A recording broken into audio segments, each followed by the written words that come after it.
Hello and welcome to this session in which we will discuss protecting confidential data. In the prior session, we looked at what is confidential data. In this session, we're going to see how organizations implement a systematic approach. Systematic means an organized, a planned approach to manage this confidential data. And we talked about confidential data in terms of personal identifiable information, PII. I would review this real quick. We already covered this. And obviously, proprietary information is confidential for the company. But what's more important is PII because it's going to expose you to third party. So when we protect confidential information, we want to make sure we are adhering to relevant legal, regulatory, and policy mandates. And we're going to see what that is.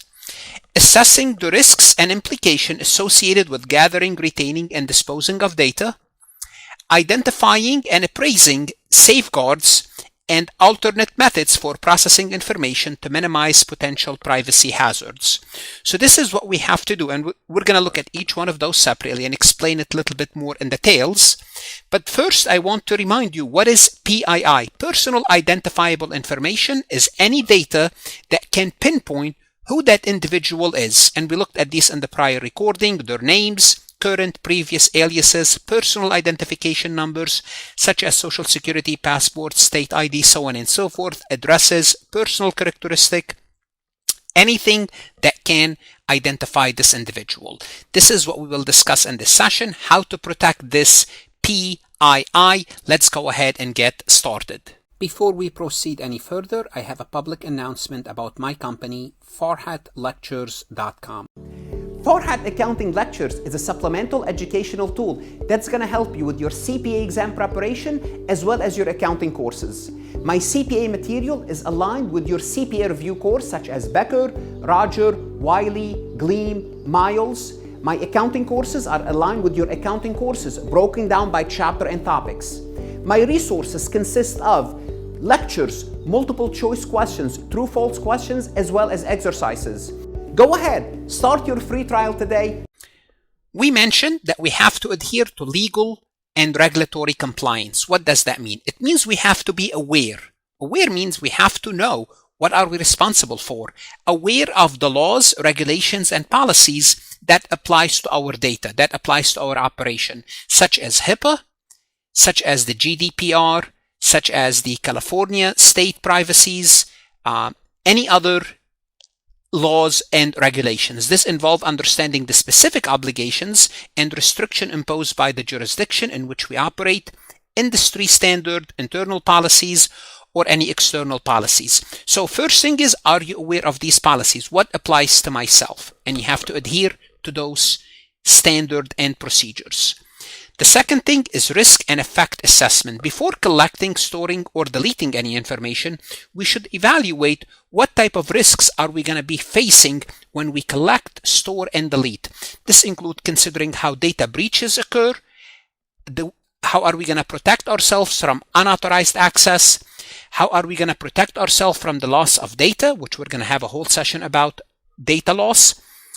Also, looking at what are the consequences if those are violated. What are the consequences to the company? Financial losses, reputational losses, operational losses. So assessing the effect also involved understanding the consequences of data storage, the cost of the data storage, the security implication, and the impact of data deletion on record keeping and legal obligation. Are we aware of those risks? Identifying and evaluating protection methods and alternatives. We should not only rely on standard practices for data handling, but also we should actively seek to evaluate enhanced protective measures.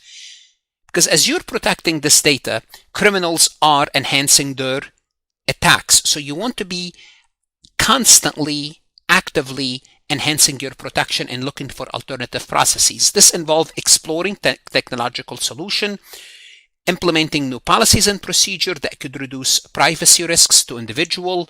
For example, de-identifying personal information, implement stricter access control, adopting more secure data protection.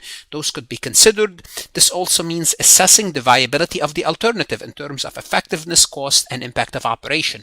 Now, obviously, we could have the best system, but is it worth it? How much cost do we have to incur?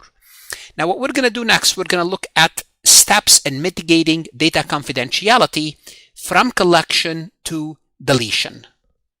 So to safeguard PII and proprietary information, we must implement a variety of safeguards, policies, privacy measures, and security controls. And we have to do this throughout the process. And we have to make sure those are not violated. And we have to take care of this from data collection to data processing to data storage to data transmission to data deletion/purging. So we have few steps in this process from the time we collect the data. Then after we collect the data, we process it in a transaction. We might have it at rest, we might transmit it, and at the end we're going to delete or purge.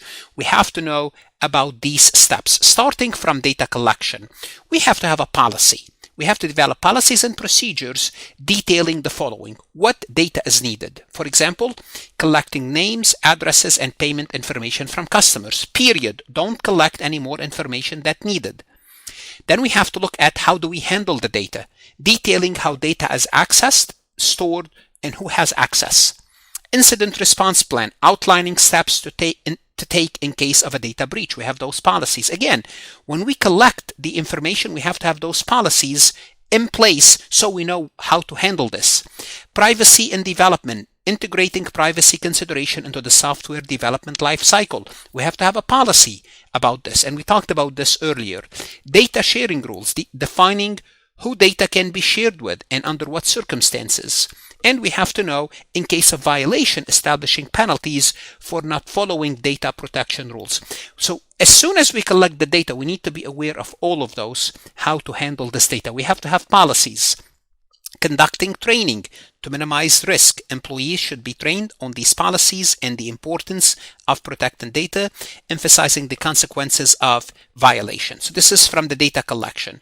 Then we're going to process the data. We're going to take this data and make sales, returns, so on and so forth.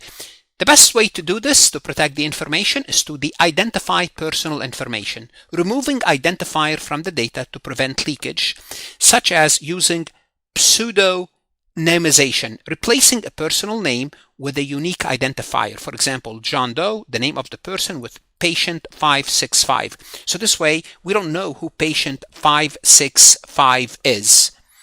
Also, anonymity, completely removing any potential identifiers so the data can be tracked back to an individual, useful in research or trend analysis. Also, anonymous. What does that mean? It means the person cannot be tracked. The data cannot be tracked to any particular individual.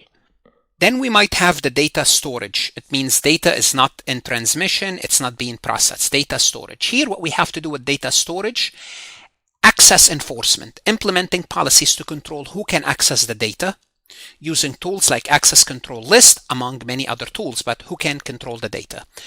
Also, we might want to restrict mobile device control, restricting access to sensitive data from mobile devices to reduce unauthorized access. It doesn't mean totally, but mobile devices might create a different type of risk. Let's not allow employees or anyone else access this data using mobile devices. Also, we can audit, monitor access to sensitive information to detect and respond to improper access attempt. So that's another thing we can do for data storage. So we have data collection, we have to have policies, knowing what we need to do. Then the data is sitting at rest, data storage, then data process. Then we're going to also transmit that data. Data transmission is when the data moves from one location to another, whether it's between servers within the data center or from user's device to a server or across different networks. Data is on the move. When it's on the move, it's vulnerable to being intercepted by unauthorized parties. So these vulnerabilities underscore the need for encryption, and we'll talk about encryption later. Encryption is where you kind of make the data unreadable. Encryption protocols during data transmission. Encryption transfer readable data into an unreadable format. And we're going to have a whole session about encryption, which can only be converted back with the correct encryption line, basically making it unreadable. And we'll talk about that later. Also, we can transmit this data through a VPN, virtual private network, which is create a secure encrypted tunnel for data to travel through the internet, protecting the data from interception, eavesdropping, and tampering. And this is useful for remote workers when you want to access information from home or from another location other than the company's location. We could also use end-to-end encryption, ensuring that data is encrypted from sending point and only decrypted by the intended recipient, making it unreadable to any intermediary, including service providers. Again, back to the encryption, and we'll talk about that later. For example, a financial institution might use secured online transaction, ensuring that the customer payment information is encrypted from the customer browser all the way to the bank servers. Also, a company might require employee to use VPN when accessing corporate resources remotely, protecting sensitive internal communication. So basically, using all these combined, we will protect the data in transmission, from encryption end-to-end to using VPN. Also, at the end, we have to delete the data, which is data deletion or purging. We have to have a policy for this. Retaining the data indefinitely poses its own risk, and also it might violate certain regulations. Sometimes we cannot keep the data for a certain amount of time if we don't need it. For example, if we're following the GDPR or the CPA in California, which dictate how long we should keep the data. Therefore, the organization must have clear policies outlining the lifespan. How long are we keeping certain data? And procedures on how to delete this data that's no longer necessary. We have to have a data retention schedule specifying how long each type of data is kept based on legal requirement, operational need, and privacy concern. So, for example, a financial record might be kept for 7 years, while customer service emails might only be stored for 1 year. Also, when we secure the deletion practice, we have to secure the deletion practices. When we delete it, it has to be done in a secure way. Simply deleting a file does not remove it from storage device. It basically marks the space as available for reuse.